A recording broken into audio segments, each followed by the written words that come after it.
አልወዳትም ግን አገባኋት ይለናል። ያገባኋት እህቷ ናት ብዬ ስላሰብኩ ነው። ሁለቱም ኒቃብ ለባሽ ናቸው። እሷን ለማግባት ከመወሰኔ በፊት የታላቅ እህቷን ስም አለመጠየቅ ስህተት ነበር። ስህተቴን ያወቁት ከተጋባን በኋላ ነው። በጣም ከመጸጸቴ የተነሳ አጠገቧ አልተኛም። ግንባሯን ስሚያት አላውቅም። አፈቅርሻለሁም ብያትም አላውቅም። ሁሌም እንደማልወዳት እንዲሰማት አደርጋለሁ። ትዳራችንን ለማፍረስ ፍላጎት እንዲኖራት በማሰብ ሶላት እንድትሰግድ እንኳን አልቀሰቅሳትም። ይልቁንስ እሷ ሁል ጊዜ ትቀሰቅሰኛለች። እኔ ግን ኢማሟ ለመሆን ፊቷ አልቆምም። እሷ ግን እንደ ሚስት ሁሉንም ነገር ለማድረግ ትሞክራለች። ከሚገባኝ በላይ ትንከባከበኛለች። ውስጧ እንደተጎዳ ባውቅም ፈገግታዋ ሁሌም አለ።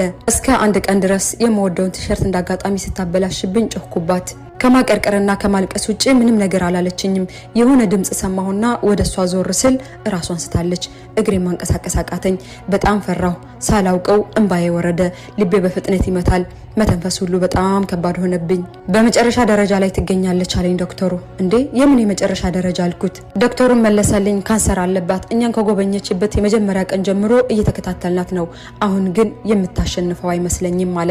እንዴት ሊሆን ቻለ? ውሸት መሆን አለበት አልኩኝ በቁጣ መንፈስ። ባሏ መሆን አለብህ። በአንተ ምክንያት መዳን እንደምትፈልግ፣ ካንተ ጋር መኖር እንደምትፈልግ፣ አንተን እንድትንከባከብ የበለጠ ለመኖር የምትፈልግበት ምክንያት አንተ ብቻ እንደሆንክም ነግራናለች። ስትሰቃይም ኑራለች። ከእንግዲህ ወዲህ ማድረግ የምንችለው ዱዓ ብቻ ነው። እነዛ የማይቻሉ ነገሮች እንዲፈጽሙ ማድረግ የሚችለው አላህ ብቻ ነው። አንተ ብቻ እምነት ይኑርህ አለኝና ትካሻዬን መታ አድርጎኝ ሄደ። ሐኪሙ የተናገረውን ነገር እያስታወስኩኝ እኔ በጣም መጥፎ ባል ነኝ፣ ጭራቅ ነኝ። እየተሰቃየች መሆኗን ሳላውቅ እንዴት እንደዚህ አደርጋታለሁ?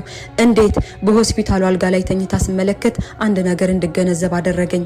እንደምወዳት ተረዳሁ። እውነትም ወዳታለሁ፣ ግን ባለማስተዋል ማየት የተሳነኝን በሷ ላይ የሚሰማኝ ስሜት እንደበቅኩኝ። ቀደር አሁንም እንዳለ ረሳው። እሷን ማግባት ስህተት ሳይሆን ቀደር መሆኑን ዘነጋው። ሁሉም ነገር የሆነው ለበጎ ነውና ረስቸው የነበረውን የአላህ እቅድ ከፈለኩት የተሻለ መሆኑን ረሳው። አሁን በጣም ተጸጽቻለሁ። አይኖቿን ከፈተች፣ ዙሪያውን ተመለከተችና አይኖቻችን ሲገናኙ የእውነት ፈገግ አለች። ይቅርታ አለችኝ በለሰለሰ ድምጽ። እንደገና እንባዎች ወረዱ። አጥብቄ አቀፍኳት። እኔ ማለት ያለብኝ ይቅርታ፣ ለሁሉም ነገር ይቅርታ። እባክሽ አትተይኝ፣ እኔ ወድሻለሁ፣ እባክሽ።